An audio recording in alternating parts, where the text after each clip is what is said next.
Bom dia, pessoal. Enquanto todo mundo vai chegando, se vocês quiserem fazer alguma pergunta, tiverem alguma dúvida sobre os trabalhos, podem aproveitar agora.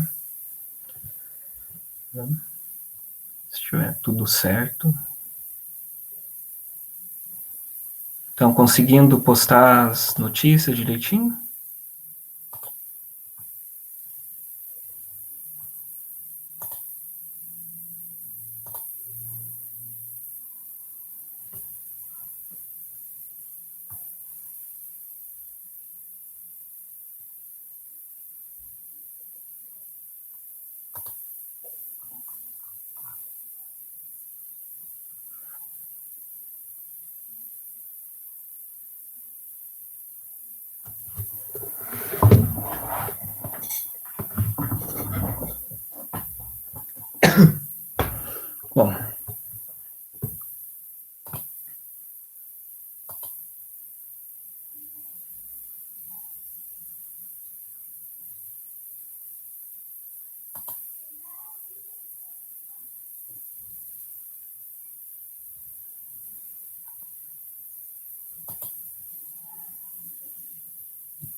Bom, vamos lá.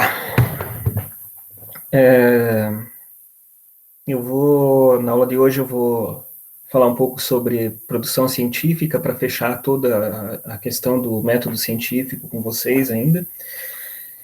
E espero que vocês tenham lido e visto o material que eu passei durante esse período que a gente teve assíncrono, tá? E aí, no final, eu vou conversar com vocês sobre as próximas semanas, tá? Que são assíncronas, ok? É isso. Então, vamos lá.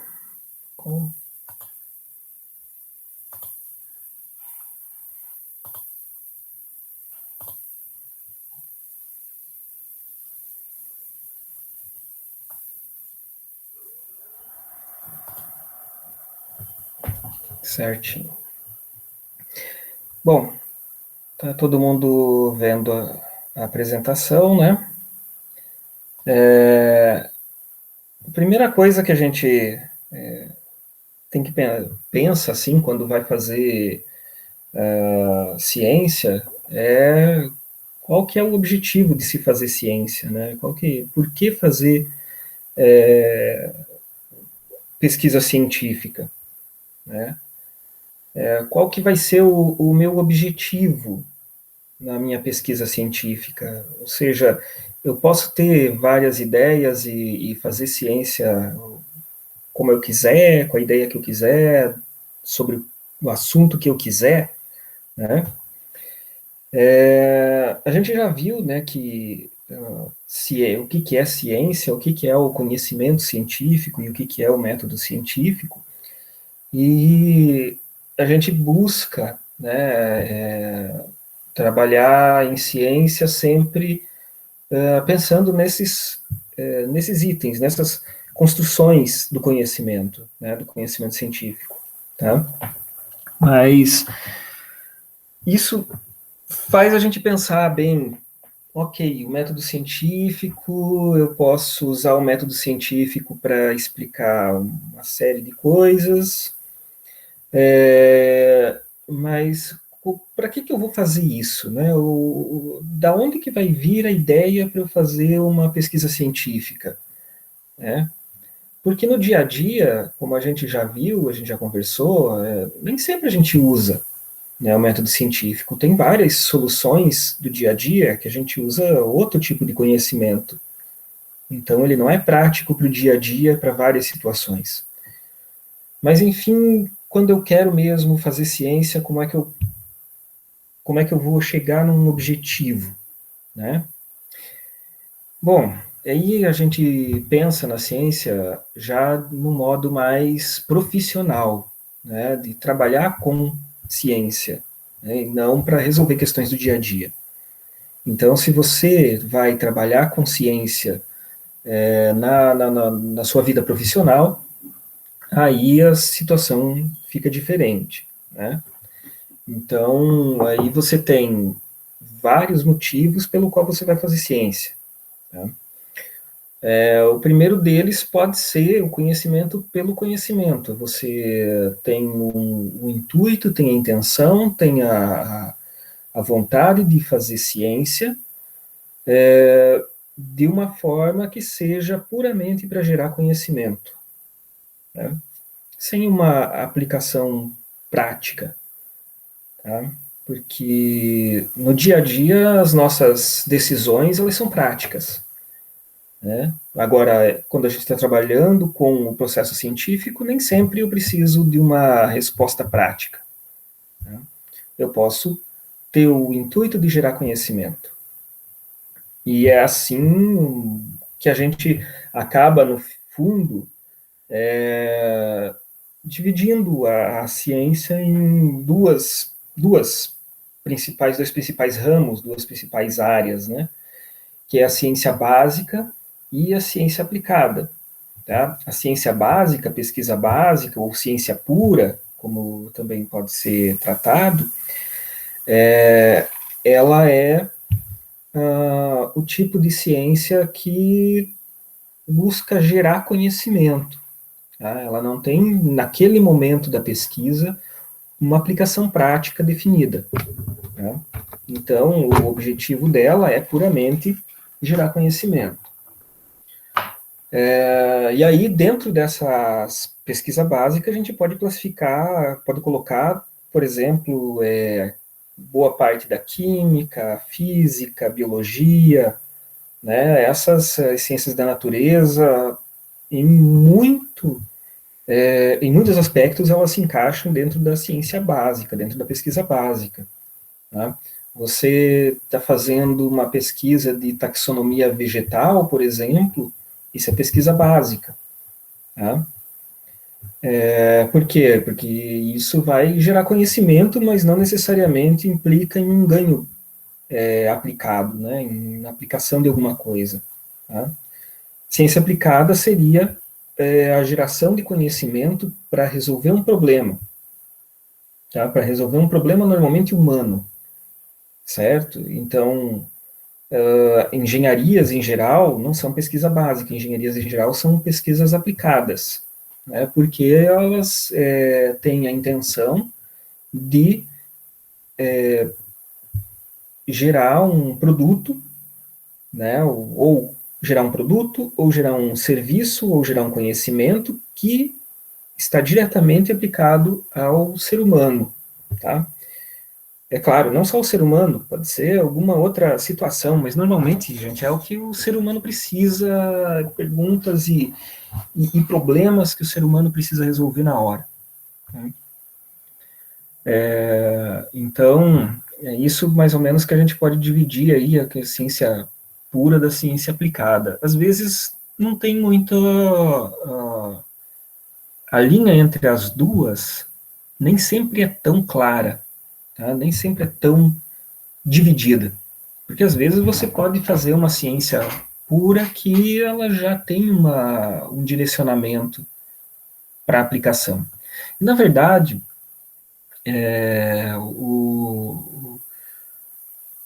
em muitos casos, você acaba tendo que pensar numa aplicação para seu projeto científico, porque quem vai patrocinar esse projeto científico muitas vezes quer uma solução prática. Principalmente se você vai fazer pesquisa científica em instituição privada, como a gente já vai comentar. Tá? Então, eu como um cientista, eu como pesquisador, certo? Eu tenho interesse em estudar um determinado assunto. Esse determinado assunto ele pode ser uma pesquisa básica, pode ser uma pesquisa aplicada, mas o que é que vai determinar que tipo de assunto eu vou estudar, né? Para falar bem em termos práticos, eu trabalho com genética de peixes de populações naturais. Tá? O que definiu esse meu objeto, essa minha linha de pesquisa? Né? Afinal de contas, da onde que surgiu essa minha linha de pesquisa? Né? Por que eu trabalho com isso? Esse é o principal foco, né? Bom, vocês, por exemplo, que ainda estão no começo, vocês com certeza entraram ali aí no curso, agora estão começando a ver as disciplinas, começando a ver as áreas da biologia. Cada um de vocês vai desenvolver uma aptidão maior para uma área ou outra, e vocês vão começar a ter ideias, vão começar a pensar, putz, eu queria saber tal coisa, eu queria estudar isso, eu queria estudar aquilo, mas e aí, será que eu vou conseguir fazer isso? Então, o ponto que eu quero chegar é o seguinte: quem que determina qual vai ser o meu objeto de pesquisa? Quem determina isso muitas vezes é o interesse do pesquisador. Tá? Esse é o principal foco, a principal fonte é o interesse do pesquisador. Se você tem interesse em estudar, aqui estou vendo uma mosca na janela, você tem interesse em estudar mosca, é o seu interesse que vai te impulsionar para isso, e vai fazer você estudar mosca, fazer pesquisas com mosca. Tá? Mas nem sempre é assim. Por quê? Porque nós estamos num esquema que você não é independente desde o começo, principalmente na área biológica, né? Em algumas outras áreas de exatas, matemática, física, às vezes você consegue fazer isso sozinho e entrar de cabeça nisso e trabalhar com isso sozinho. Em biológicas, isso é bem mais complicado. Então você precisa ter estrutura laboratorial, né, que em pesquisa teórica você não tem necessidade, né? Pesquisa teórica é o desenvolvimento de fórmulas, de teorias, e que não necessariamente vá para campo fazer pesquisa, tá? Uma pesquisa de campo ou que vá para laboratório. Então, o objetivo da pesquisa não vai depender de você, né? Ele vai depender do interesse de quem vai te orientar. Então, por exemplo, se você quiser fazer pesquisa com, vamos supor, deixa eu pensar bem aqui, alguma área não muito coberta aqui no campus. Você quer fazer uma pesquisa com mamíferos, por exemplo, tá? Talvez você não consiga fazer, tá? Pode ser o seu interesse. Você tem interesse em estudar mamíferos, mas quem orienta em zoologia talvez não tenha essa prática e ou não queira, ou não se sinta à vontade, ou não se sinta preparado o suficiente para orientar você em trabalhar com mamífero. Né? Então, o objetivo de pesquisa você vai acabar ficando um pouco restrito ao que é oferecido na sua instituição. Tá?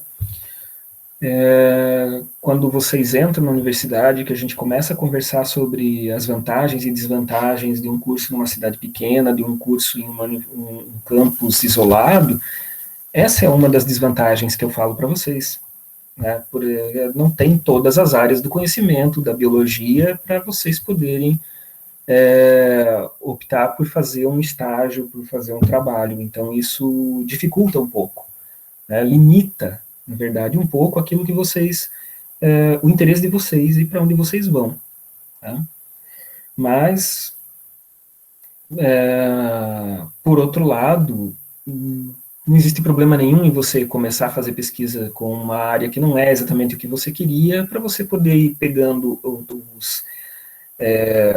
os detalhes do método científico e de como a pesquisa é feita numa grande área, né? Por exemplo, você não pode trabalhar com mamífero, mas você tem o professor Felipe que trabalha com aves e o método zoológico em si, básico, padrão ali, muita coisa você vai levar para quando você for para o mestrado, se você quiser trabalhar com um mamífero, né? Ou para fazer um estágio de férias em algum local que trabalha com isso. Então, sempre tem conhecimento para acumular. Tá?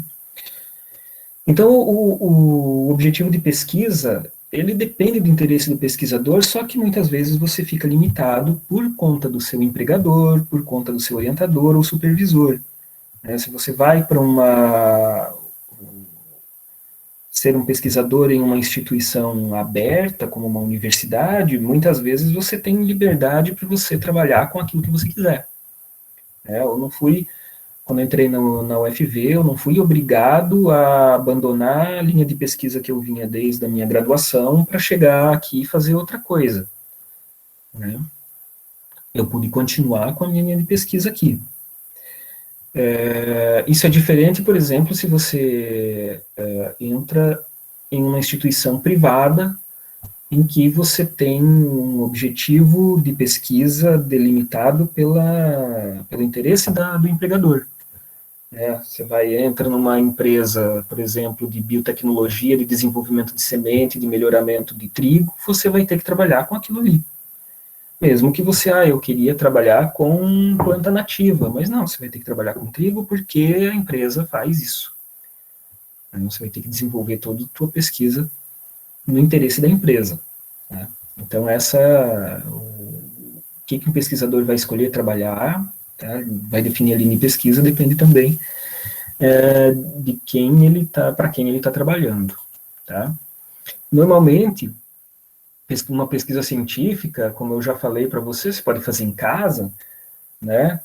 Mas tudo vai depender de qual é a área. Né? Eu posso fazer em casa uma pesquisa de observação de mosca, como eu acabei de falar, né? Mas eu não posso fazer a genômica da mosca, porque eu não tenho a estrutura laboratorial em casa para fazer isso. Não tenho os reagentes, não tenho equipamento, não tenho nada. Então, a pesquisa ela vai ser delimitada além da vontade do pesquisador, a linha de pesquisa disponível,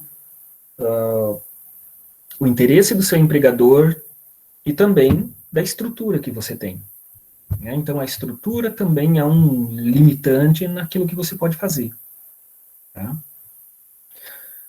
E isso é muito específico de cada área. Tem a área que precisa de X, tem a área que precisa de Y, tem a área que depende de muito mais de pesquisa de campo, tem área que depende de laboratório, e mesmo dentro dessa pesquisa de laboratório, tem pesquisa que demandam equipamentos mais baratos, outros demandam equipamentos mais caros, mesmo para reagentes, e isso tudo é limitante. Né? No Brasil, as pesquisas elas são feitas geralmente pelas universidades, tá? Na maioria dos casos, nas universidades públicas. 90 e poucos por cento da pesquisa em universidade brasileira, de universidade pública. E a pesquisa de base é quase 100% em instituições públicas. Tá? Justamente por quê? Porque uma instituição privada, ela quer uma solução para o problema dela. Né? Se ela existe em pesquisa em instituição privada, obviamente existe, certo? Existe pesquisa tanto em universidade privada, como também em algumas empresas. Tá? Tem vários professores, inclusive da UFV, que fazem pesquisa para empresas, né? Em convênio com empresas. Então, por quê? Porque você vai resolver um problema da empresa. Né? Tem algumas empresas que empregam cientista para trabalhar em desenvolvimento, né, para responder problemas da empresa. Mas é bem mais raro, é bem mais difícil e normalmente está ligado ao problema específico da empresa e não vai gerar um conhecimento que vai ser difundido. Né? E aí, então, a gente pensa lá filosoficamente na questão científica como um bem comum para a população, isso não vai ser um bem comum para a população. Né? Isso vai ser, no máximo, revertido em um produto que a população vai comprar, vai consumir. Né?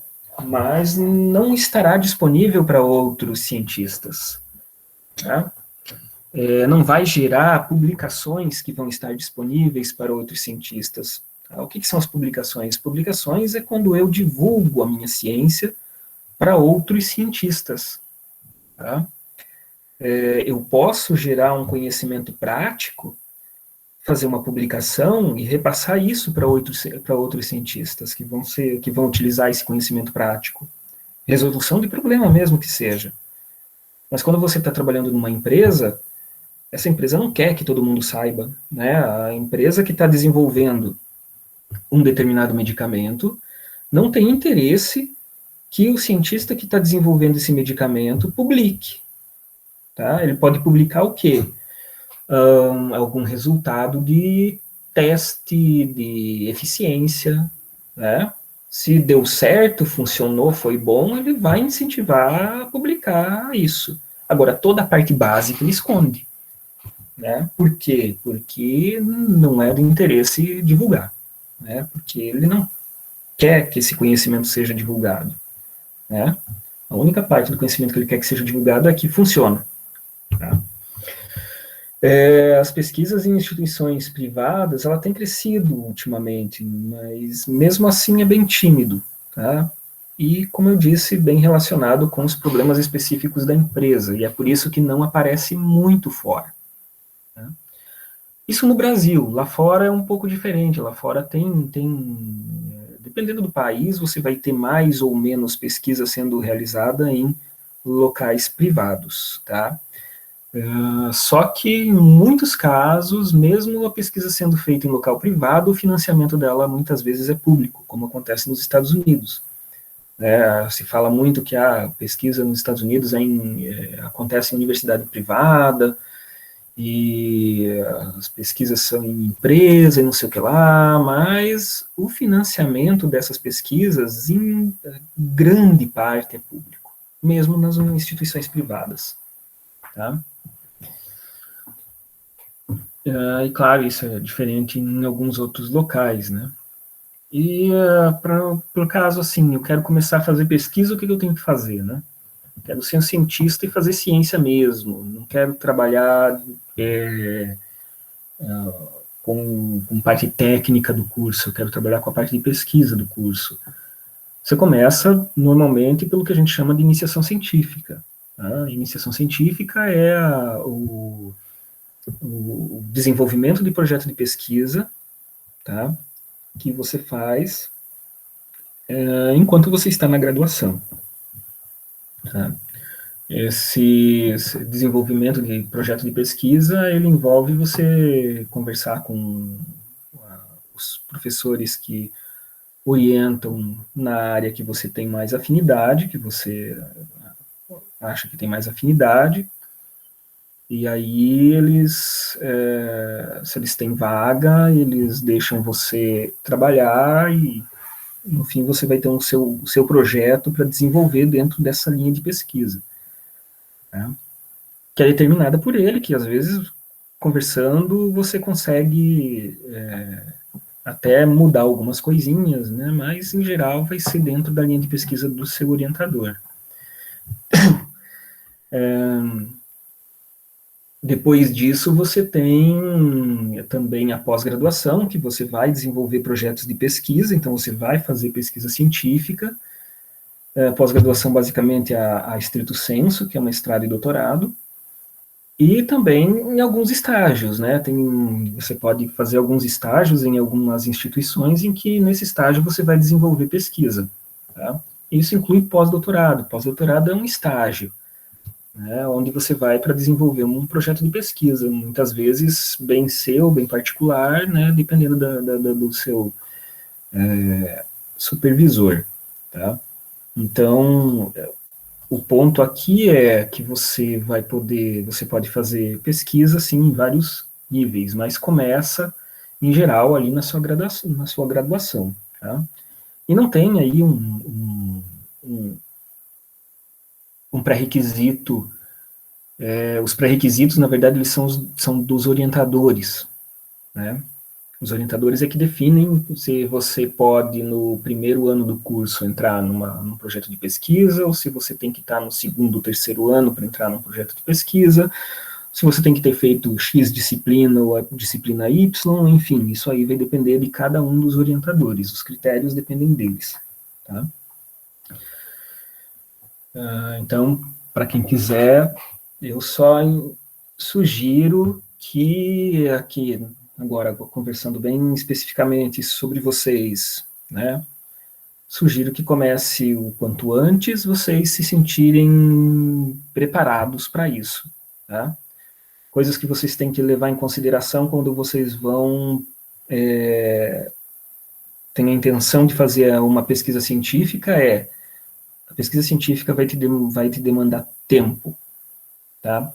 Não só em relação à carga horária que você vai cumprir no laboratório para desenvolver esse projeto, como vai demandar tempo para você estudar os temas relacionados. Tá? O curso de Ciências Biológicas, ele te prepara dando a base mínima para você entender os processos biológicos. Só que quando você vai para uma linha de pesquisa, você vai ver que aquilo que você está vendo em sala de aula é quase nada perto do que você precisa saber. Tá? Porque, na verdade, você vai ter que se aprofundar nesses temas, certo? Gente, só lembrando, se vocês tiverem perguntas, tiverem dúvidas, podem perguntar, tá? Eu instalei um aplicativozinho aqui no Meet, eu não sei se vocês estão vendo, né? Que dá para fazer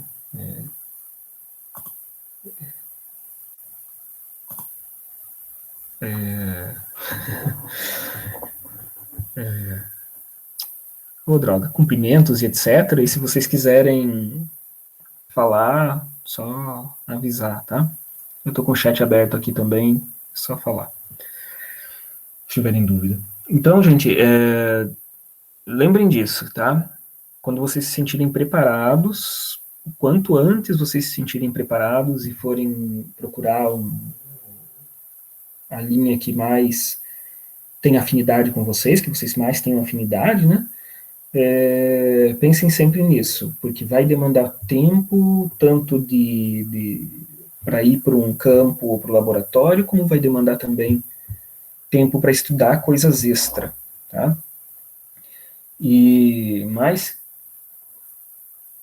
que isso também, vocês precisam ter bem em mente que se demanda tempo extra, significa o quanto vocês têm que pensar em o quanto isso pode prejudicar a sua vida acadêmica, né? Se você, eu preciso de muito tempo estudando para poder ir bem numa prova, então tem que se organizar, tá? Preste atenção nisso, certo? Mas o quanto antes vocês puderem começar melhor, porque vocês vão ter mais possibilidades, né? Tá? Lembrem sempre que a universidade, ela não é só a sala de aula, né? A universidade não é só você ali se ter as disciplinas e bem, certo? Não adianta você só tirar 10 em todas as matérias, isso vai fazer o seu histórico ficar muito bonito, tá? Vai te dar uma base provavelmente muito boa no curso, porque é óbvio, né? Só que a universidade não é só isso. E na hora de um concurso, de uma disputa de vaga no mercado de trabalho, só isso não te garante nada. Outra pessoa que teve tudo média 60, mas tinha um estágio, pode passar na frente, tá? Isso é importante que vocês pensem. Porque às vezes a gente pensa, nossa, eu vou me dedicar 100% na universidade, e aí vai e tira só nota alta, mas não faz nada além, certo? Tomem cuidado com isso, porque isso não vai... pode não ser tão útil na sua formação e no pós, né? Quando você sai para o mercado de trabalho exige mais do que isso, tá? Então, as notas são ótimas, você precisa das notas para poder ser aprovado nas disciplinas, você precisa das notas para ter um diferencial dentro da sua instituição, porque vários critérios de seleção dentro da instituição, elas dependem dessas notas, mas o que você faz fora do currículo conta muito. Então é por isso que eu falo, que se você puder ir o quanto antes para um estágio, para um trabalho de iniciação científica, você vá. Tá? Mas tem que sempre levar aquilo que eu falei em consideração, você tem que estar preparado. Tá?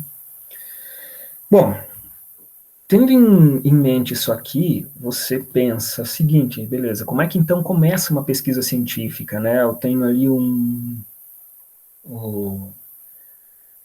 estou dentro de um laboratório e tal, mas como é que essa pesquisa começa? Normalmente ela começa com uma pergunta, como a gente já tinha visto nas outras aulas, né?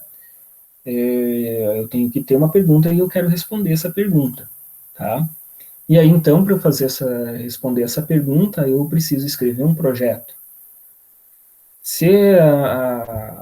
E aqui, eu escrever um projeto é onde você vai pensar nas hipóteses para responder a sua pergunta, tá?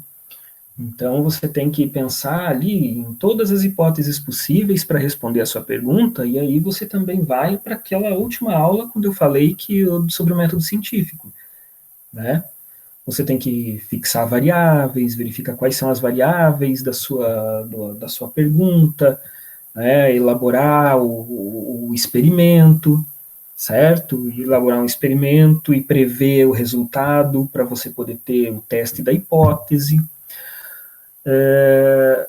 Então, tudo isso vai ser organizado na forma de um projeto. Então, se você vai para iniciação científica, você vai ter um projeto de iniciação científica.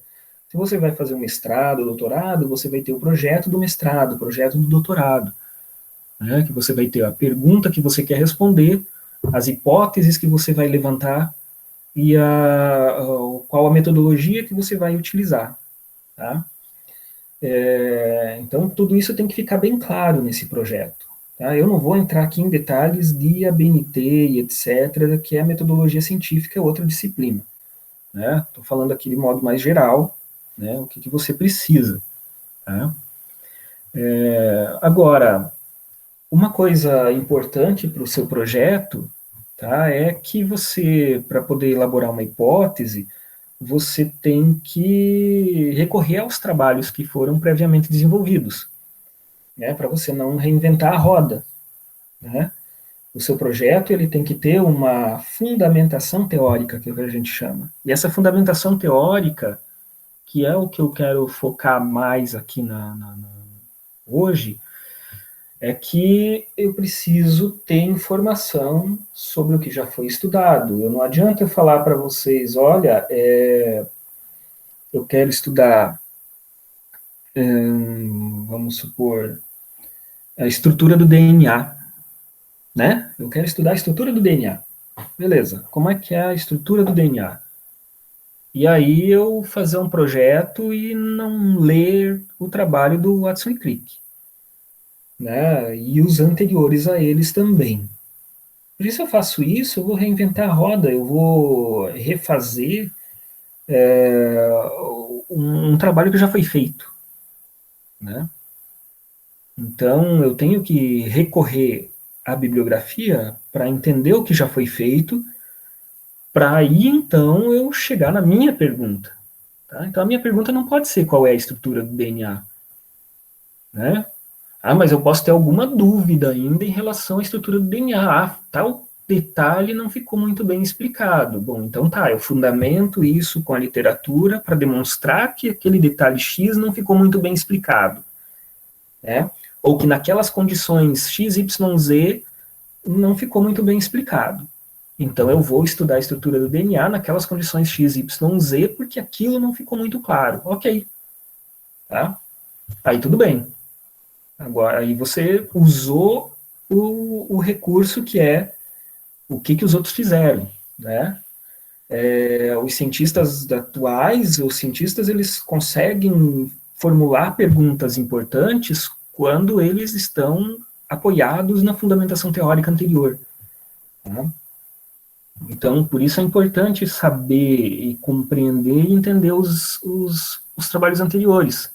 Os trabalhos anteriores, eles são disponibilizados em revistas científicas, os cientistas trabalham e publicam em revistas científicas, como, por exemplo, vocês já ouviram falar de Nature, Science, PNAS, né, PNAS, e várias outras, né? Toda vez que você... hoje em dia está muito comum, nas notícias científicas, elas são basicamente sobre Covid-19, então você vai ver lá Lancet, New England Journal of Medicine, coisas assim, né? São revistas científicas, né, onde estão publicados os trabalhos científicos, tá? Existem aí milhares de periódicos científicos, não é só Nature Science, existem milhares.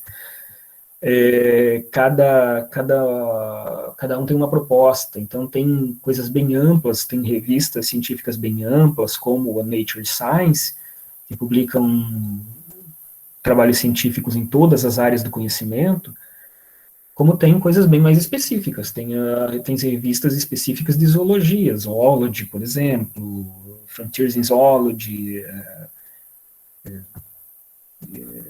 várias, Animal Biology, várias outras. E tem outras muito mais específicas, a Entomology, que só tem publicações sobre entomologia, né? Genetics, enfim, tá?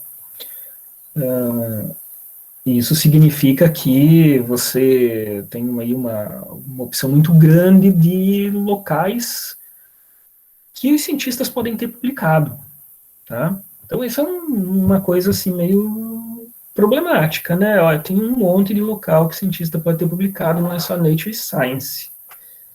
E agora, né? O que eu vou fazer para fazer uma busca nisso aí? Porque eu quero estudar o comportamento da lagartixa que está na parede, mas eu não sei onde é que eu vou procurar. Se eu vou procurar só na Nature e na Science, eu posso ficar muito bitolado e não encontrar nada, né? Porque apesar deles publicarem em todas as áreas de conhecimento, elas publicam aquilo que elas acham que vai ser um vai vender bastante, né? É basicamente isso, porque todo mundo vai ter interesse, em todas as áreas vai ter interesse de ver.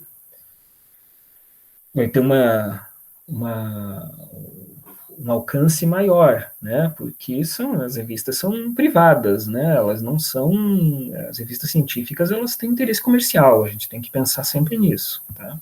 A revista científica, na maioria das vezes, elas têm interesse comercial. Nature Science tem interesse comercial, elas vendem assinaturas, né? Então,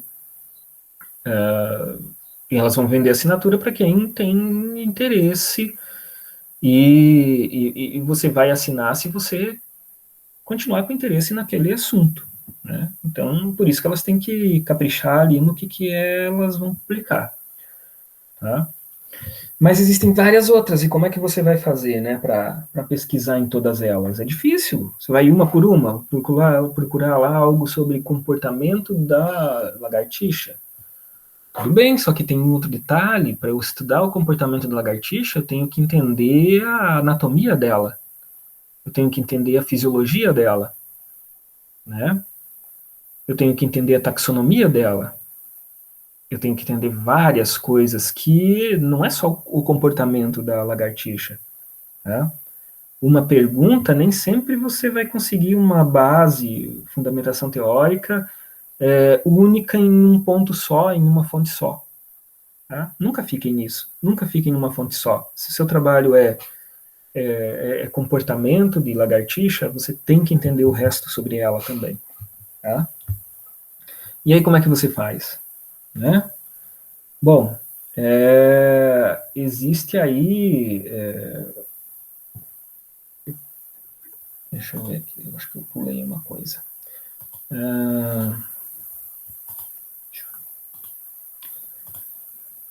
Tá? Essas revistas científicas... Tá, pulei mesmo. Então, existem, além desses milhares de periódicos científicos, para facilitar o trabalho, né, para facilitar você pode fazer busca em bases de dados que reúnem todas essas informações. Né?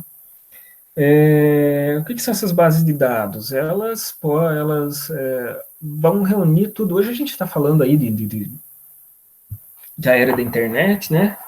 Então, é muito fácil pensar em base de dados, mas antigamente, tá, quando eu comecei a fazer iniciação científica no século passado, não existia isso. Tá? Eu não tinha como fazer uma busca online. Então, eu tinha que ir para a biblioteca. E não era qualquer biblioteca, porque a biblioteca tinha que assinar as bases de dados. Tá? E esses bases de dados, antigamente, era, por exemplo, o que era chamado de Biological Abstracts. Uma revista, normalmente, ela era indexada no Biological Abstract, que é o quê? É uma outra revista, que é uma base de dados onde todos os resumos, né? Porque um artigo científico, se vocês já pegaram algum artigo científico na mão, vocês vão ver que tem um resumo. Então, lá no Biological Abstracts tem o resumo de todos esses artigos científicos. E aí tem um sumário, um índice de palavras-chave, que você ia lá no índice, eu estou procurando por lagartixa, eu vou lá na letra L, né? Óbvio que não, porque é em inglês, isso vocês já perceberam, né? E aí eu procuro o gecko lá, né? E eu olho para... Ah, tá. Esse é o Biological Abstract do primeiro semestre do ano de 2001, né? Beleza. Primeiro semestre do ano de 2001. Eu vou lá em lagartixa. Ah, tem dois, três, quatro trabalhos publicados sobre lagartixa. Aí eu vou nos resumos, ó, tá na página tal, tal, tal. Eu vou lá no resumo, olho o resumo e vejo, não, isso aqui não é o que eu quero, isso aqui é o que eu quero, e assim vai. Tá? Então, olha só, eu tinha que pesquisar em uma base de dados que era físico, ou seja, tinha que estar presente na minha biblioteca, e bem periódico. Tá? Saía o Biological Abstracts daquele ano referente às publicações no semestre anterior. Eu não lembro qual era a periodicidade. O biológico acho que era semestral, mas enfim, eu não lembro de quando eram anteriores às publicações. Isso eu não lembro mais. Tá? Então era trabalhoso pra caramba, né? Hoje em dia não, hoje em dia tem bases de dados específicas para periódicos científicos e que você vai acessar, você vai fazer a busca e ele vai buscar por todo o acervo de uma vez só e te gerar uma lista de publicações, né? Facilitou muito a vida. Eu já vou falar sobre todos esses, de algumas principais bases de dados, onde vocês podem fazer suas buscas, tanto para os trabalhos acadêmicos, quanto para a sua pesquisa no futuro, quando vocês entrarem no laboratório. Tá? Então, em geral, esses milhares de periódicos científicos, eles estão reunidos em bases de dados para facilitar a sua leitura. Tá? Mas como eu falei para vocês, eu citei a Nature e a Science como revistas que são comerciais, né? Então tem custo, né? Tudo tem custo, tá? Todas as etapas da pesquisa científica têm custo, desde da elaboração do projeto e desenvolvimento do projeto até sua publicação. Tá? Porque um periódico científico, ele tem custo, óbvio. Tem toda a parte de editoração, tem a parte de publicação, de impressão, se ela for uma revista impressa. Hoje em dia, uma boa parte das revistas não é mais impressa, só tem online. Né? Então, algumas revistas, elas cobram para que o seu trabalho seja publicado na revista. Tá? Outras cobram assinatura da revista ou pagamento de artigos individuais para sua visualização. Tá? Algumas revistas cobram em apenas uma das pontas, ou seja, em quem vai publicar ou então em quem vai ler. Tem algumas poucas que cobram nas duas pontas, né? Cobram tanto de quem vai publicar quanto de quem vai ler. Essas estão caindo muito, tá? Porque ninguém mais quer publicar nesse tipo de revista. E recentemente, assim, não muito tempo atrás, não de muito tempo para cá, tem crescido muito o movimento para que as revistas sejam de acesso aberto. Ou seja, que o conhecimento científico é para todos, então o conhecimento científico tem que estar disponível para todos. E para o conhecimento científico estar disponível para todos, eu não posso ter que pagar por cada artigo que eu quero ler.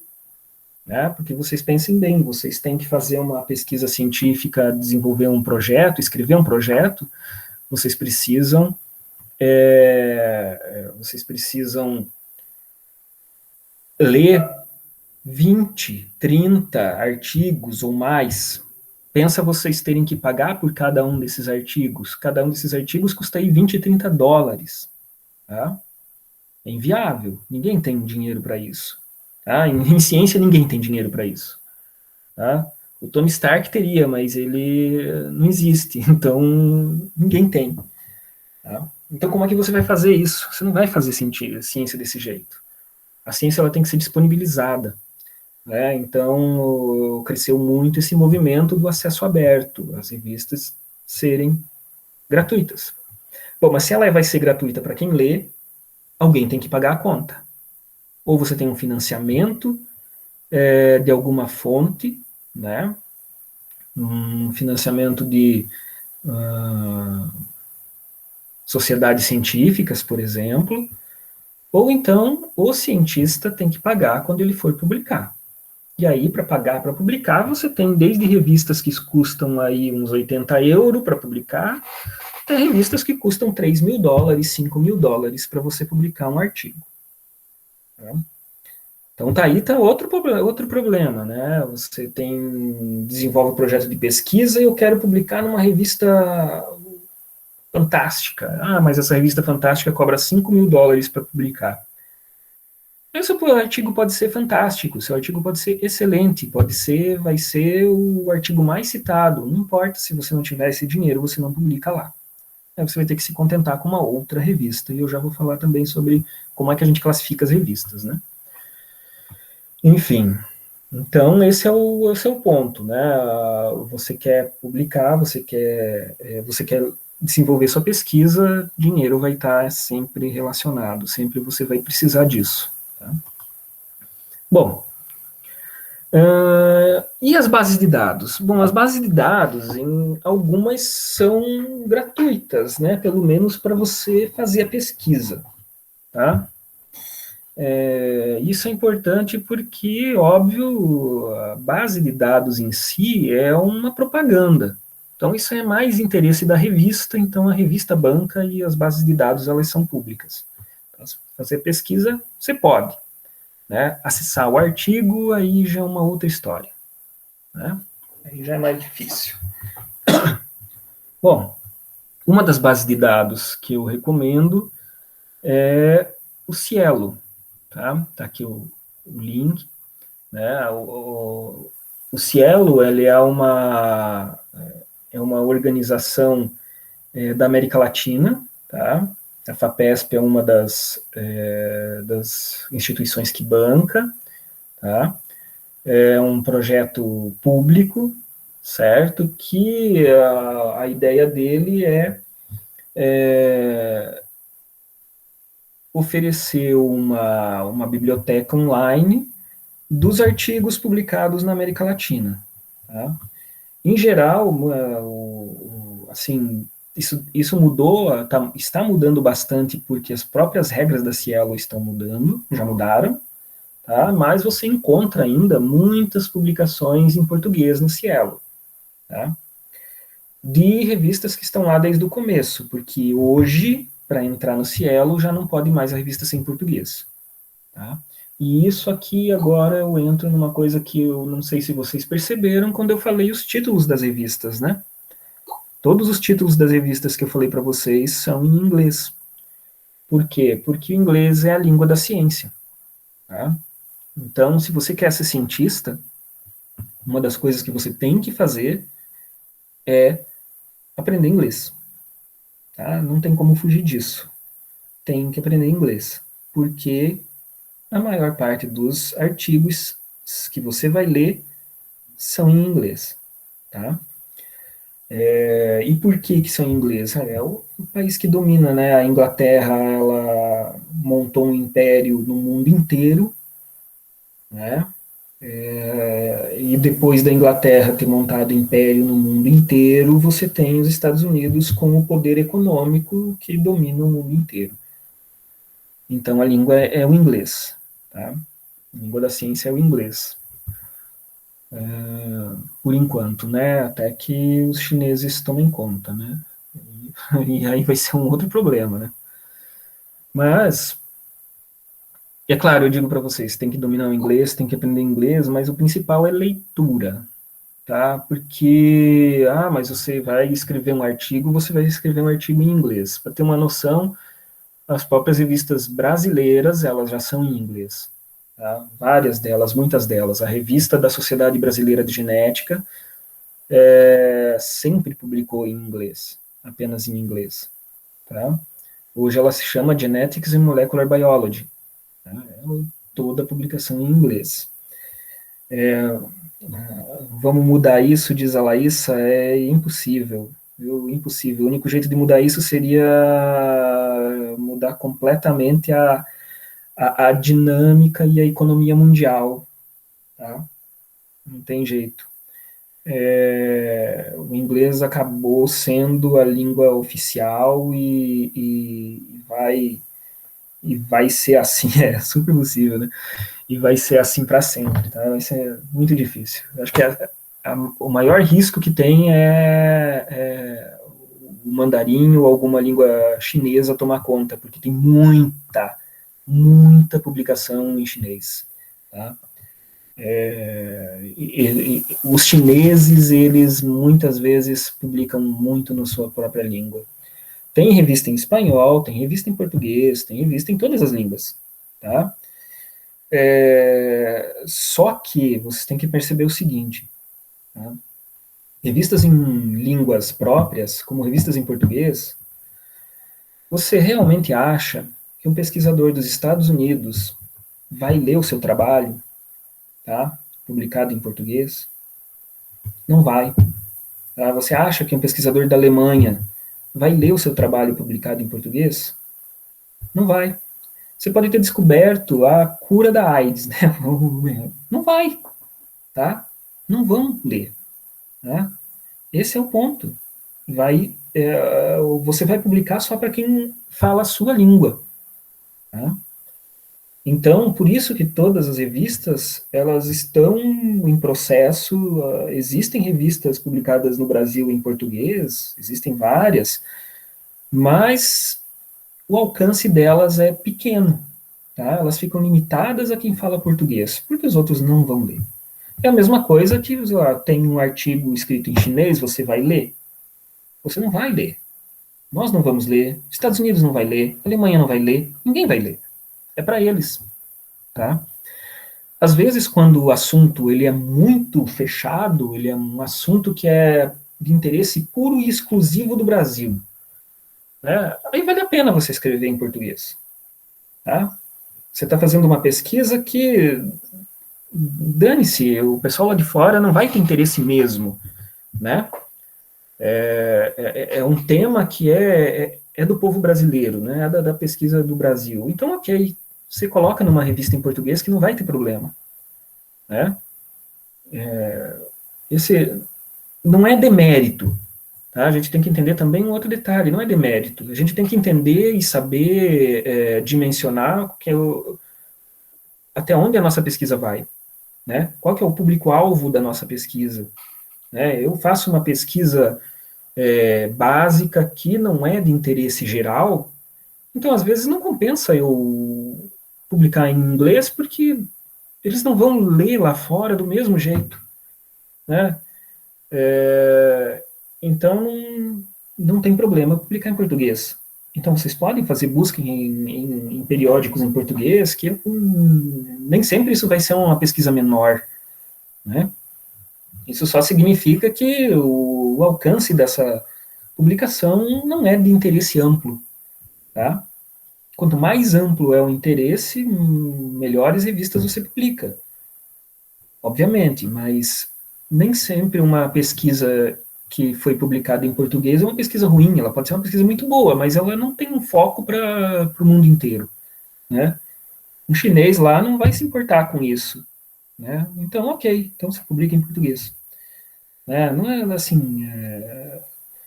Isso é interessante, porque tem lado bom e tem lado ruim. O lado bom, o lado ruim é lógico, é esse, né? Você fica limitado ao poder econômico dos Estados Unidos, Inglaterra hoje, né? Mas tem um outro lado que é você não precisa aprender todas as línguas do mundo. Você precisa aprender só inglês, né? Então, e principalmente ler. Tá? Eu nem falar, escrever não é o mais importante para a ciência. Por que, que não é mais importante? Claro que falar, se você não fala inglês, você fica mais limitado a conversar com outros pesquisadores, né? Inclusive, se você for conversar com algum pesquisador de qualquer lugar do mundo, você vai conversar com ele em inglês, muito provavelmente, a não ser que você seja fluente na outra língua dele. A gente passou 3 meses na Itália, conversando nas universidades lá com pesquisadores italianos, a gente falava em inglês, né, porque a gente estava fazendo curso de italiano ainda não era suficiente para bater papo e conversar sobre ciência em italiano. Né, então, a gente conversava com os cientistas em inglês. Se você for para a China fazer um estágio, você vai conversar com outros cientistas em inglês, entende? Você tem uma certa tem esse problema para nós que não somos de língua inglesa, que a gente tem que se curvar ao imperialismo inglês americano, inglês e americano, quer dizer, mas, por outro lado, é uma língua a mais que você tem que falar, não é todas, né? Então, tem vantagens, tá? Mas, enfim, outra coisa bastante importante na Cielo é que o que você pesquisar ali, elas são de acesso grátis, você pode acessar da sua casa e ler as revistas, ler os artigos, é só entrar aqui no cielo.br, vai em Search Form, ó, tá até em inglês, né? Gente, América Latina, nenhum país da América Latina tem inglês como língua padrão. Porém, tá, o Cielo tem em inglês. Você pode colocar em português lá o Cielo, tá? Pode, tá lá, certo? Mas tá aqui, em inglês. Aí você faz a busca aqui, então, né, só para a gente fechar aqui o Cielo, você tem várias publicações em português também, em espanhol e em outras línguas também, tá? Em inglês também, certo? Uma outra base de dados que é bem diferente e que hoje em dia é muito utilizada, tá, é o Google Acadêmico. Vou falar para vocês só de bases de dados que são mais práticas, porque tem algumas outras, tem a Medline, tem a PubMed, tem Medline, PubMed, mesma coisa, tem Highwire Science, tem várias outras, tá? Mas hoje em dia, todas essas outras, elas ficaram meio obsoletas perto do Google Acadêmico. Que o Google Acadêmico consegue indexar a sua revista, puxar os artigos da sua revista sem você ter que ir lá e cadastrar ou pagar para isso. Tá? Por causa do poder do Google, né? Então, o Google criou esse Google Acadêmico, scholar.google.com.br, por exemplo, .com só. Tá? Google Acadêmico. Então, aqui na busca, você faz a busca sobre o tema que você quiser. Tá? Então, só que ele, assim, o que eu acho um contra dele é que ele não busca só artigo científico, ele puxa livros também e algumas coisas do que a gente chama de literatura cinza. Né? Literatura cinza é aquilo que não foi avaliado por pares, são literaturas que não foram avaliadas. Um livro, por exemplo, qualquer um pode escrever um livro, né? E não necessariamente o que está escrito no livro é algo que foi avaliado. Um artigo científico, para ir para uma revista científica, eu não cheguei a falar sobre essa etapa com vocês, mas uma revista científica, ela, para o trabalho ser publicado, ela precisa passar por avaliação. Então, 2 ou mais pesquisadores da sua área vão avaliar o seu trabalho, verificar se o seu trabalho está ok, se ele tem ciência suficiente para ser publicado. Se bate, se está dentro dos rigores da revista, enfim, né? É um grupo que vai dizer se o seu trabalho ele tem valor científico. Tá? Então, tudo que não é avaliado por pares, né, avaliado por outros cientistas, a gente chama de literatura cinza. Tá? Então, muita coisa do Google acadêmico, ele peca nisso, que ele traz muita literatura cinza. Aí é você que tem que servir de critério, você tem que ter critério. Tá?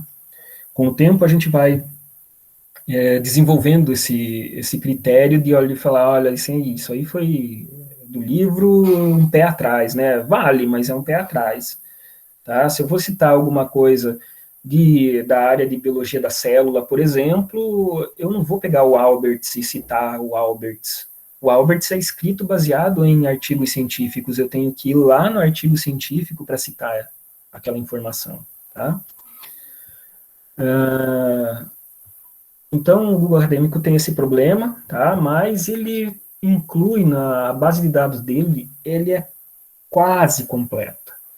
Tem quase todos os artigos científicos de revista científica estão ali, tá? E ali inclui tanto artigos que você precisa pagar para ler, como os open access, né? Eu coloquei aqui principalmente em inglês, porque a maior parte das publicações é em inglês, mas você também consegue pesquisar no Google Acadêmico pesquisas em português, revistas em português. Tudo depende do que você coloca no termo para pesquisa, né? Na verdade, os termos que você usa para fazer a pesquisa, eles são muito importantes para direcionar que tipo de publicação você vai conseguir.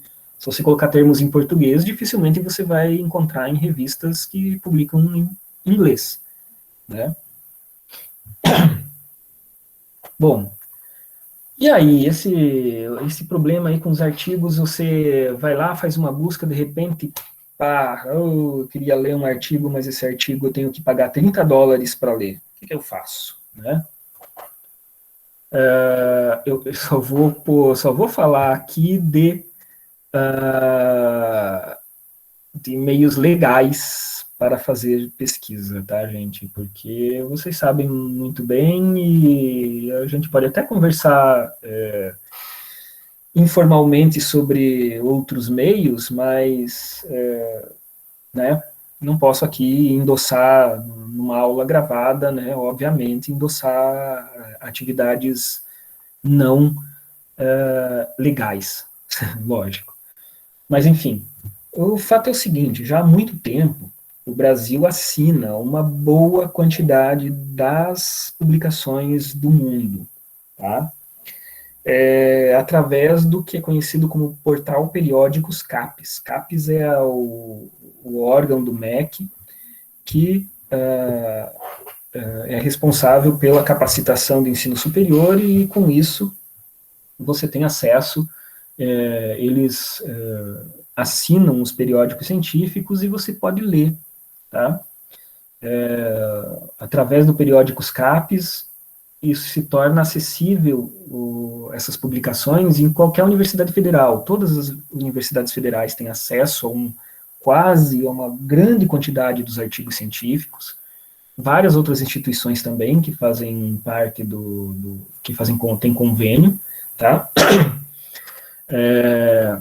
Você pode fazer a busca na base de dados do periódicos CAPES, porque tem algumas revistas científicas que elas só permitem que você tenha acesso através do banco de dados do periódicos CAPES, mas tem algumas que te permitem acesso mesmo se você faz busca pelo Google Acadêmico, tá? Então aí depende da revista.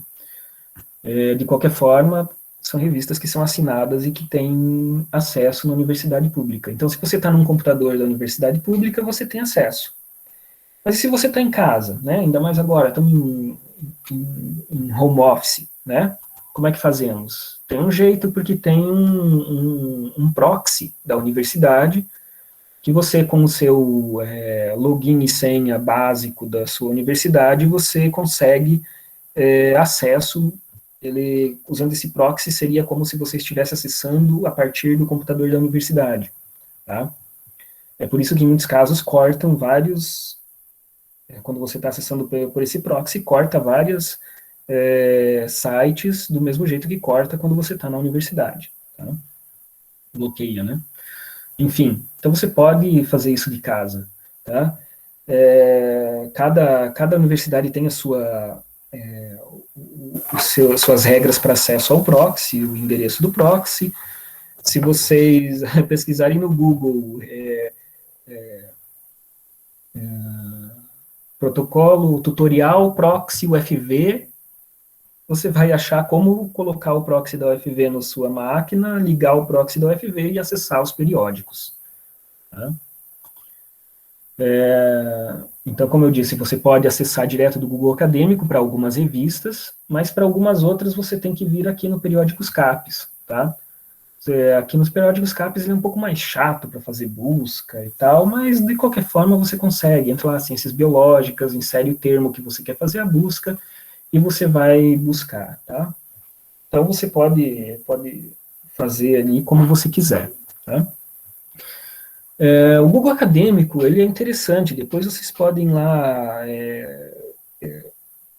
dar uma geral no Google Acadêmico, tá? Mas o Google Acadêmico, ele é interessante porque ele permite que você, por exemplo, faça o seu perfil lá dentro, e depois ele vai puxando as publicações que você tiver, tá? E vai fazendo um perfil científico seu, né? Você pode entrar no Google Acadêmico dos cientistas, né? Tipo um Facebook dos cientistas lá, né? Não, o Facebook dos cientistas é o ResearchGate, tá? O ResearchGate. Depois vocês podem fazer cadastro de vocês lá.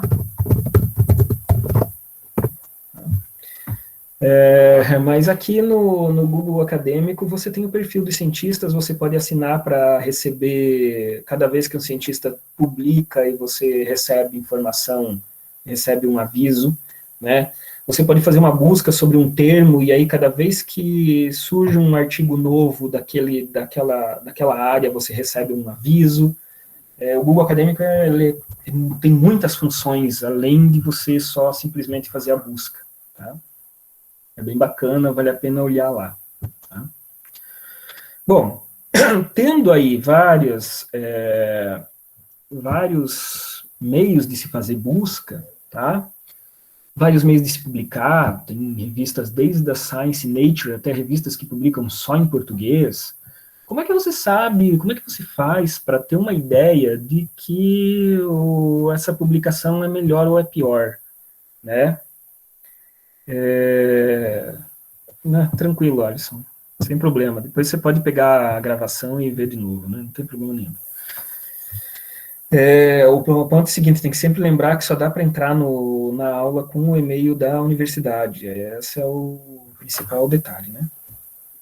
Bom, como é que você faz, né? Porque tem pesquisas e tem pesquisas, tá? Tem pesquisas que valem a pena e tem pesquisas que não. Inclusive vai sair essa semana um Rock Consciência, que na verdade eu gravei um vídeo com a Natália Pasternak e o Carlos Orsi, conversando justamente sobre isso, como é que a gente define o que é ciência boa, o que é ciência ruim, né? Porque tem, tá? Existe isso, existem vários tipos de pesquisa científica e algumas, você pode tirar algumas conclusões e de outras você tira outras conclusões, tá? Algumas são bem feitas, algumas nem tanto, porque, embora tudo que esteja publicado num artigo científico foi avaliado por pares, tem várias coisas aí que estão envolvidas, tá? Por exemplo, a maior parte das revistas não paga nada para quem avalia, tá? Aí o sujeito quem que avalia? Quem avalia é outro pesquisador. Outro pesquisador está lá com um monte de coisa para fazer, tem aula, tem isso, tem aquilo, tem relatório, tem artigo para escrever, e de repente a revista pede, avalia esse artigo aí para mim. Aí o cara tem que disponibilizar o tempo, eles falam assim, avalia isso aí para mim, você tem 2 semanas. Tá legal, tá? Tem gente que se disponibiliza muito para isso, avalia muito bem, lê tudo direitinho, te dá várias ideias, corrige aqui, corrige ali, corrige até língua, tá? Tem gente que, olha, merece parabéns na avaliação porque faz uma avaliação de verdade, né? Agora, tem uns que não, tem uns que chega lá, putz, é o último dia, tenho que mandar a avaliação hoje. Dá uma lida no resumo, dá uma olhadinha nos gráficos e pronto, foi, né? É isso, assim, o avaliador falou, não, tá bom para publicar, a revista publica, tá? E aí, às vezes, algumas coisas são negligenciadas e acabam sendo publicadas mesmo assim, tá?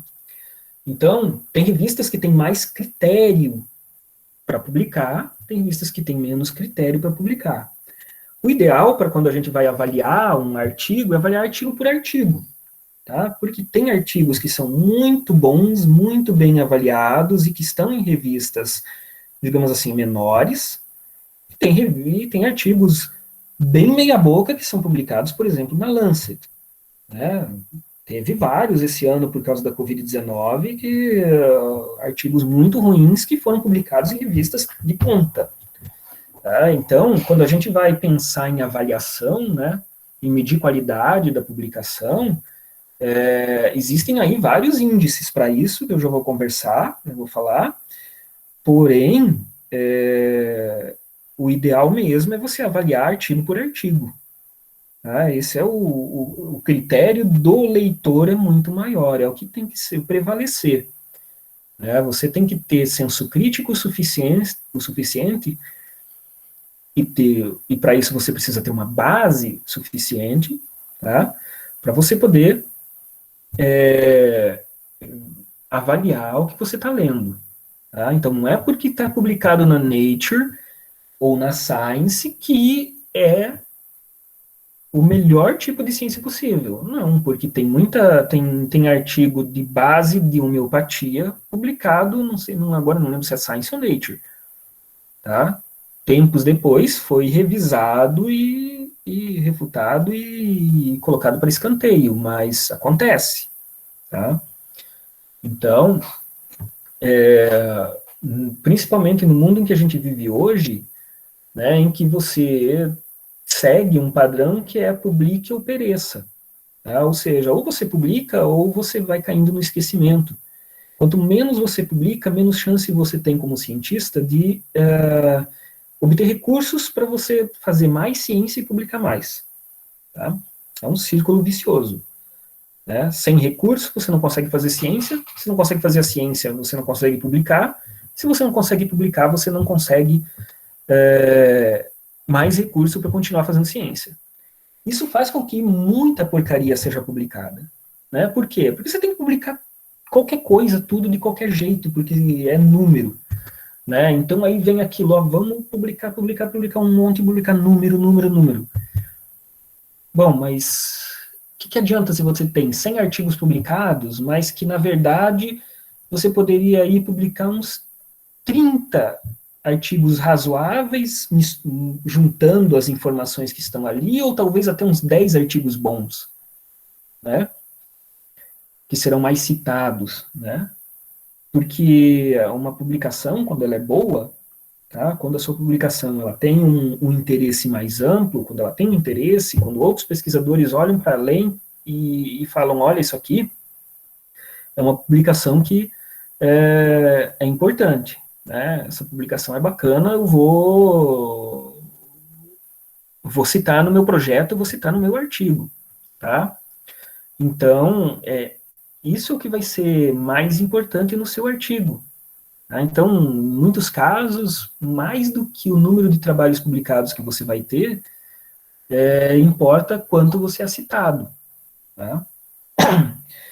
Então, dentro desse aspecto, você pode, por exemplo, medir a qualidade de uma revista, tá? Com os dados sobre quanto ela publica, quantos números ela publica por ano, quantos artigos ela publica num ano e quantos artigos ela é citada num ano. Tá? E isso gera o que é chamado de fator de impacto, por exemplo. Tá? O fator de impacto é você, no ano de 2019, uma revista X, ela publicou 10 artigos. E ela teve, nos últimos 2 anos, 20 citações. Bom, 10 artigos, 20 citações, o fator de impacto dela é 2. Tá? Então, assim, quanto maior essa relação entre o quanto ela é citada para o quanto ela publica todo ano, você tem um fator de impacto maior. Tá? Só que fator de impacto é um termo registrado, patenteado, e que só pode ser utilizado pela editora Thomson. Tá? Então, a editora Thomson, ela tem uma base de dados, onde ela publica anualmente o fator de impacto das revistas. Se a revista não é credenciada pela Thomson, não vai ter fator de impacto. Então já começa a ter um problema, né? Fator de impacto é um cálculo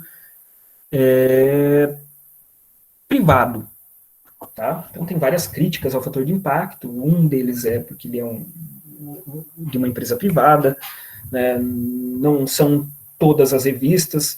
Já que você tem um cálculo, então tecnicamente qualquer revista poderia se encaixar, mas uma revista que não é indexada lá na Thomson, você não pode dizer que ela tem fator de impacto, porque fator de impacto é um termo registrado. Tá? Mas, enfim, existem outros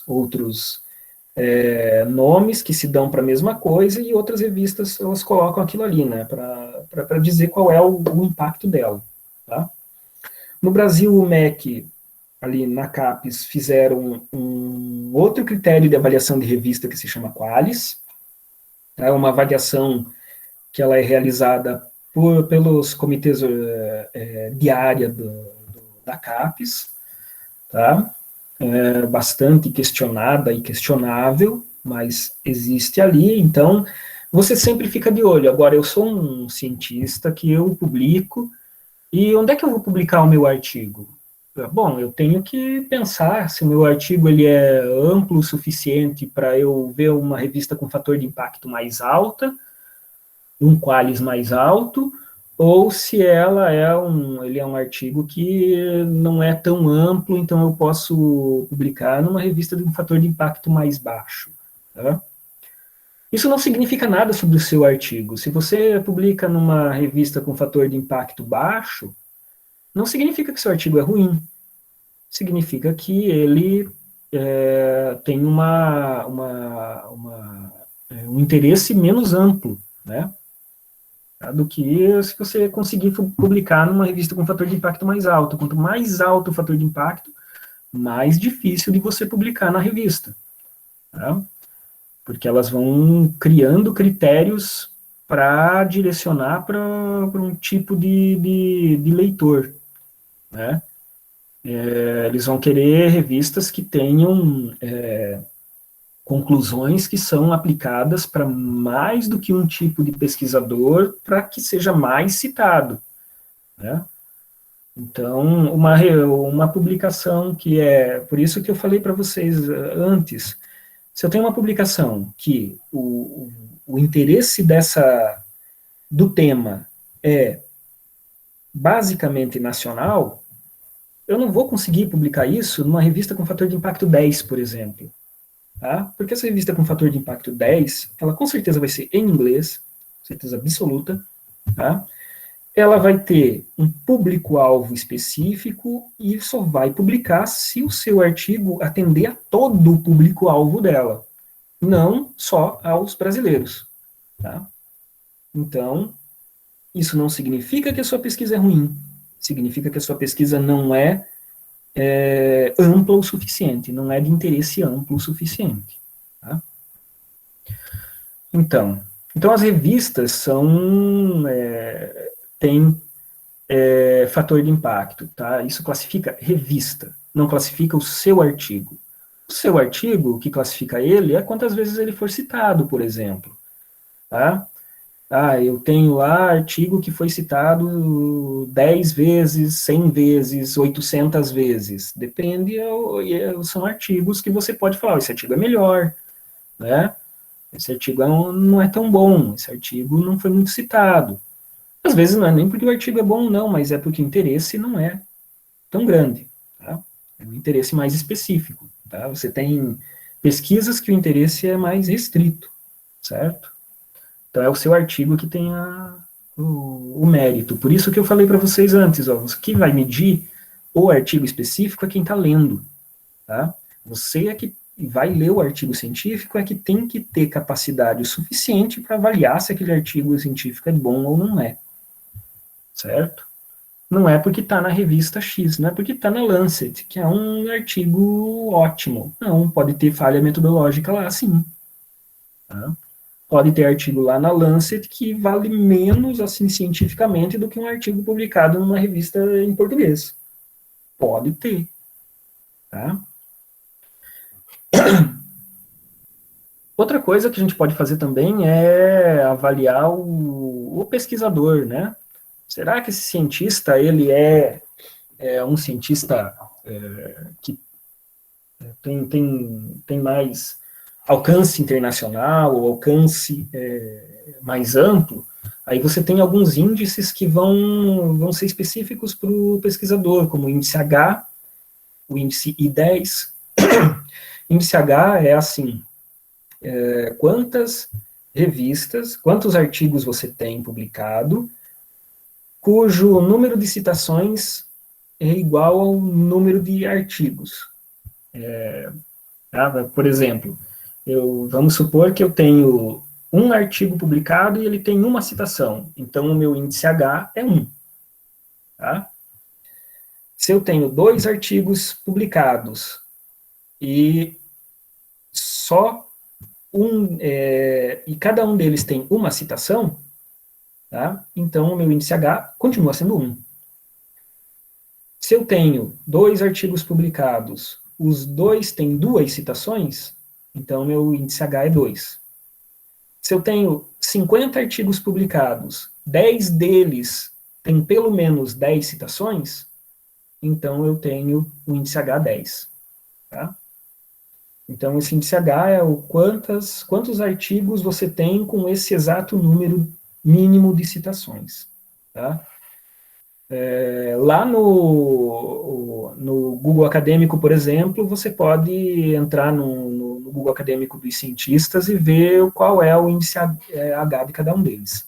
E também o índice I10. Esse índice I10 não sei de onde que ele surgiu e por quê, mas ele significa assim, quantas publicações você tem com pelo menos 10 citações. Tá? Tem outras ações também para fazer essa medição, na verdade, existe uma linha de pesquisa nessa área, tá? Então, tem uma linha de pesquisa desenvolvida nessa área para estudar como é que se avalia tudo isso. Tá? E hoje em dia você tem métodos para avaliação que envolvem até quantas vezes no Twitter uma publicação foi compartilhada. Tá? Então, a forma como você é avaliado, o seu artigo é avaliado, cada vez mais vai entrar nesses aspectos de reprodução para massa, né? Para as outras pessoas e redes sociais e tudo mais. Tá? Bom, vocês vão utilizar esses dados das pesquisas anteriores relatando lá nas referências bibliográficas. Vocês vão citar no texto, vão colocar nas referências bibliográficas. Eu não vou entrar nesse detalhe, porque eu já falei para vocês, isso é outra disciplina. Né? Aqui só um exemplo de um artigo científico, para quem ainda não teve essa curiosidade, vocês estão no começo do curso, ainda não tiveram essa curiosidade para ver como é que é um artigo científico. Então, normalmente tem aqui o título, tem a editora, tá? O título aqui, na verdade, do periódico, né? A editora, ali em cima, mais abaixo o título do artigo e os autores, tá? Quem são os autores, o endereço dos autores. Então, aqui eu falo para vocês, não consegui o artigo pelo Periódicos Capes, não consegui o artigo pelo Google Acadêmico, o proxy da universidade, etc. Como é que eu faço para ter um artigo? Bom, uma outra forma de você conseguir esse artigo de forma legal é pegar o e-mail do autor, né? Porque normalmente lá no resumo que você tem acesso, vai ter o e-mail do autor, você escreve para o autor e pede. Ó, gostaria de uma cópia do seu artigo, por gentileza. Né? Escreve em inglês, porque é o jeito mais fácil de eles entenderem você. Tá? Pode usar o Google Tradutor lá. Eles vão conseguir entender, tá? Mesmo que seja um inglês truncado, eles vão entender que você quer uma cópia e eles vão te mandar. Outra forma é pelo ResearchGate. Tá? O ResearchGate é muito importante para isso, para difusão. Lá no ResearchGate você pode acessar os cientistas, seguir os cientistas, como você segue no Twitter, né? E mandar a mensagem para eles pedindo, esse artigo seu aqui é bacana, eu queria uma cópia. Beleza, eles te mandam, tá? É uma forma de você fazer, né? Enfim, tá? E o que eu queria deixar aqui por último nessa aula, basicamente, é que você tem que organizar essas referências que você vai lendo, né? Você vai escrever um projeto, vai escrever um artigo, você vai ler 20, 30 artigos ou mais. Como é que você vai saber o que estava escrito onde? Então, antigamente, a gente fazia fichário, né? Não sei se vocês já viram fichário, mas antigamente a gente colocava a fichinha assim, colocava em ordem alfabética do autor e tal. Eu não cheguei a fazer isso, mas você podia fazer, né? Hoje tem softwares que fazem isso, né? Organizam as referências, tá? A maioria desses softwares são pagos, mas tem, por exemplo, o Mendeley, que ele não é pago, ele que possibilita você fazer esse fichamento de uma forma rápida, fácil, e, e você consegue depois organizar suas referências, tá? Tudo aquilo que você vai lendo, você pode colocar dentro de uma pasta específica do Mendeley e colocar lá organizar as referências, né? Tem outros, o Mendeley agora, antes ele era uma iniciativa maior, agora ele é uma iniciativa, foi comprada por uma editora, tá? Ele tem certas, como é que se diz, certos impedimentos, né? Limitações, justamente porque é de uma editora, mas você pode fazer bastante coisa nele. E tem alguns outros também, eu vou deixar aqui escrito, como, por exemplo, o Zotero. Tá? O Zotero é um Mendeley, ele faz tudo que o Mendeley faz e ele é público, gratuito. Tá? É uma opção muito boa em relação ao Mendeley. O Mendeley e o Zotero, eles ajudam você até a fazer as suas referências bibliográficas, a sua lista de referências bibliográficas, colocar nas normas de uma revista, por exemplo, né? Então, são ferramentas, tá? Que eu estou falando aqui para vocês, são ótimas ferramentas para você trabalhar e aprender a usar, tá? Aprender a usar desde cedo, quanto antes vocês aprenderem a usar Zotero, ou Mendeley, quanto antes vocês aprenderem a usar o ResearchGate, o Google Acadêmico, o Cielo, melhor para vocês. Tá? Isso. Tá? Então, o que eu queria falar para vocês nessa aula de hoje é isso, né, sobre pesquisa acadêmica, saindo então, dando a sequência no método científico que a gente falou antes, e como é que eu faço a ciência e que ferramentas eu uso hoje em dia. Tá? Todas as áreas da ciência vocês vão utilizar esse tipo de ferramenta, e existem, claro, várias outras. Vocês, como cientistas, vocês vão ter que aprender inglês, vocês vão ter que aprender estatística, né, aprender com isso, com a estatística, tanto a parte teórica, quanto várias ferramentas estatísticas que vocês vão ter que utilizar no dia a dia da pesquisa de vocês, e isso é bem particular de cada pesquisa, né? E essas ferramentas, como, por exemplo, ali o Mendeley Zotero, são importantíssimas para você se organizar, tá? Mas tem várias outras. Se você puder aprender LaTeX, que é uma linguagem para organização de texto científico, ela é muito melhor do que um Word, LibreOffice, etc., né? Enfim, tem várias coisas ali, várias ferramentas que no decorrer do curso, até você se formar, seria interessante você ir se planejando para aprender, tá? Parte de estatística, o R na estatística, o LaTeX, tem vários cursos em semanas acadêmicas, tem cursos online, façam e vão se preparando para essa parte científica. Ela é importante mesmo que você não vá seguir carreira acadêmica. Você quer trabalhar com consultoria, por exemplo, você vai viver fazendo relatórios. Então, é importante que você aprenda, né?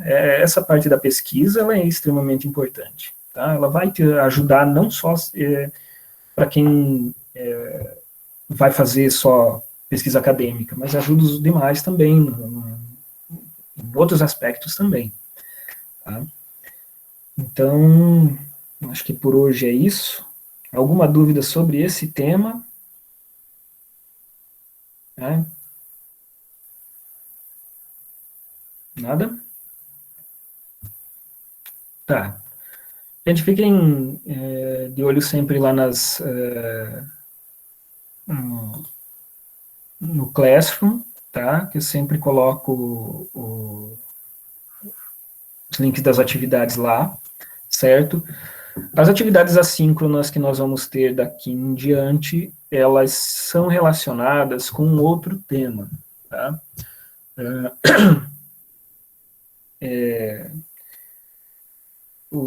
Os critérios de avaliação do curso, não só do curso de Ciências Biológicas, mas de todos os cursos, eles envolvem uma, uma integração maior do conhecimento do profissional acadêmico com o mundo, tá? Quem faz um curso numa universidade pública hoje precisa estar antenado com os problemas mundiais, certo? Com alguns problemas que são seculares já, são seculares do de séculos, né? Como a questão de direitos humanos, direitos de minorias, direitos de grupos perseguidos. Então, a gente incluiu nessa disciplina, tá? Alguns temas relacionados com isso, para que quem vai se formar em ciências biológicas não saia técnico, né? Uma coisa é você sair do curso sabendo fazer XYZ para empresa tal, e aí você vai lá e faz aquele serviço técnico. Mas quem faz um curso de nível superior não pode não pode nem se contentar só com a parte técnica, como também não pode ficar preso nisso. Porque quem faz um curso de nível superior, quer queira, quer não, é a elite pensante do país. Tá? O curso de nível superior é elite. E nós temos que ter uma elite que esteja antenada com os problemas do país. Tá? E por esse motivo, a gente tem que sempre pensar o que eu, como biólogo, posso fazer. Tá? O que eu, como biólogo, posso fazer por essas questões sociais? Né? Primeira coisa que a gente pode fazer é entendê-las. Tá? E propagar as medidas certas, propagar a informação certa, propagar o que deve ser, né, o que a gente espera da sociedade, né? Então, o primeiro tema que vocês vão fazer atividades a partir da semana que vem está relacionado com o papel da mulher na sociedade, feminismo, empoderamento feminino, e como é dentro dessa área, obviamente, eu falar sobre isso com vocês é ridículo, tá? Então, não tem sentido nenhum eu falar disso com vocês. Então, eu estou buscando palestras online, outras coisas que uma mulher vai falar para vocês, tá? Para poder ter o lugar de fala adequado, porque mesmo que eu vá falar XY que ela fala, não é a mesma coisa, tá? Não é a mesma coisa. Por exemplo, eu fiz busca, tem uma palestra do Leandro Carnal sobre isso. Eu achei ridículo, tá? Achei ridículo uma palestra do Leandro Carnal sobre isso. Não tem sentido. O que ele deveria ter feito é chamado uma mulher e falado assim, você quer usar o Leandro Carnal para dar visibilidade? Ótimo, então chama ele, e ele chama a pessoa e fala, apresenta a pessoa, olha aqui, eu não vou falar sobre isso porque não é o meu lugar, então eu vou chamar a fulana, vocês vão ouvir a fulana aqui falando, né? Então é isso. E depois a gente vai ter em um outro momento, as questões étnico-raciais, tá? Que, de novo, não sou eu que tenho que falar para vocês, tá? Eu vou buscar documentários e outras entrevistas que vão ser de pessoas que representam melhor isso do que eu, né? Então, esse é o ponto daqui em diante, tá? A gente vai ter várias aulas mais assíncronas, justamente porque, mesmo se a aula fosse presencial, não seria eu que ia falar para vocês, tá? Porque não é o meu papel, não deve ser. Tá? Eu tenho que deixar isso para quem está dentro do tema, né? Então, daqui até a gente falar de bioética, e depois eu vou fechar com bioética, porque a bioética inclui tudo isso aí, tá? A bioética inclui tudo isso que a gente já viu de ciência, tá? Até esses problemas sociais, tá? E aí é que a gente vai fechar bem a questão de por que o biólogo tem que estar ciente de tudo isso, tá? Por quê? Porque nós temos o conhecimento biológico e a gente tem que pensar em como que a gente consegue encaixar o conhecimento biológico para resolver esses problemas, tá? Não para criar mais, né? Mas para resolver esses problemas, porque tem gente que tenta usar a ciência para criar mais problema, tá? Então, a gente agora, daqui para frente, a nossa disciplina vai ser assim. Vamos para as perguntas de vocês. As próximas segundas vão ser as assíncronas. Sim, eu vou passar para vocês de novo o cronograma, tá, das aulas, para vocês terem ali o calendário de quando que a gente vai ter aula síncrona novamente. Nós vamos ter aula síncrona novamente dia 30 de novembro, tá? 30 de novembro. E depois dia 14 de dezembro, certo? Na aula de bioética, tá? Então, 30 de novembro e 14 de dezembro serão nossas próximas aulas síncronas, tá? O trabalho das divulgações nas redes sociais é até dezembro, tá? Lembrando que vocês têm que postar pelo menos 10 semanas. Já postou 10 semanas? Contem lá. Postou 10 semanas, está livre, né? A não ser que vocês tenham tomado gosto por fazer isso e continuem, o que eu espero. Tá? Eu espero que pelo menos alguns de vocês tomem gosto por fazer isso e continuem fazendo. Tá? Se eu já postei alguma nota de alguma atividade, não postei nota de atividade nenhuma ainda, até porque lembra que eu separei as notas em as atividades de questionário, as atividades de produção de texto e as atividades do Twitter e aquele outro vídeo, ou podcast, né? Então, eu só vou conseguir fechar isso quando a gente fechar todas, tá? Eu digo para vocês o seguinte, não precisa se preocupar com nota se você estiver fazendo todas as atividades, certo? Se você está entregando todas as atividades, nem se preocupe com nota, tá? Porque você vai ser aprovado. Tá? Quem entregar todas as atividades de um jeito certinho, belezinha, vai ser aprovado, tá? Isso pode ter certeza. O que não vai ser, corre risco de não ser aprovado é não cumprir as atividades. Tá? A nota, lógico, vai depender ali, entre 60 e 100, vai depender do seu desempenho. Tá? Mas entregou todas as atividades, fez todas as atividades, beleza, tá? Preocupa não, que tá dentro. Tá? Então, na próxima segunda vai ter trabalho no Google Classroom, tá? E enquanto isso, eu sugiro a vocês, eu gostaria que vocês assistissem a um filme, tá?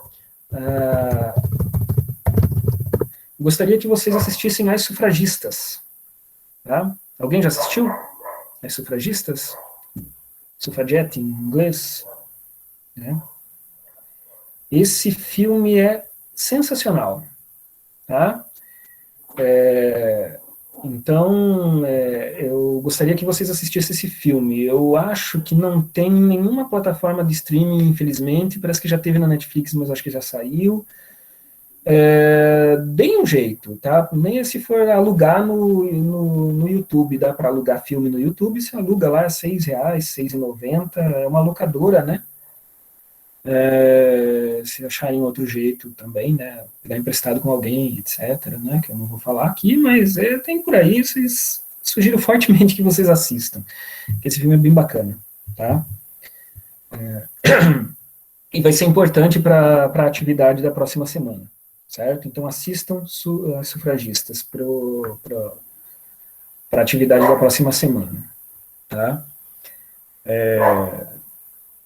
E tem como sugestão também, tá? Daí já é mais sugestão, seria bom assistir, mas é sugestão. Bom, deixa que esse é mais para o próximo tema, eu falo depois. Mas os Sufragistas é muito bom, vocês precisam assistir, tá?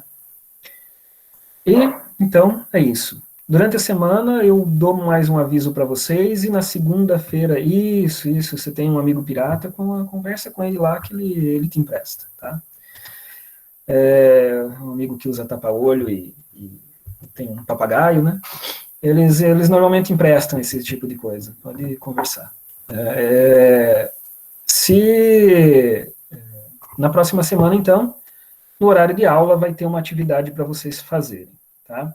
Ou às vezes eu posso até passar o texto, se tiver texto eu passo o texto antes, se tiver vídeo eu passo o vídeo antes e daí eu coloco a atividade para vocês fazerem no horário da aula. Gente, alguma dúvida mais?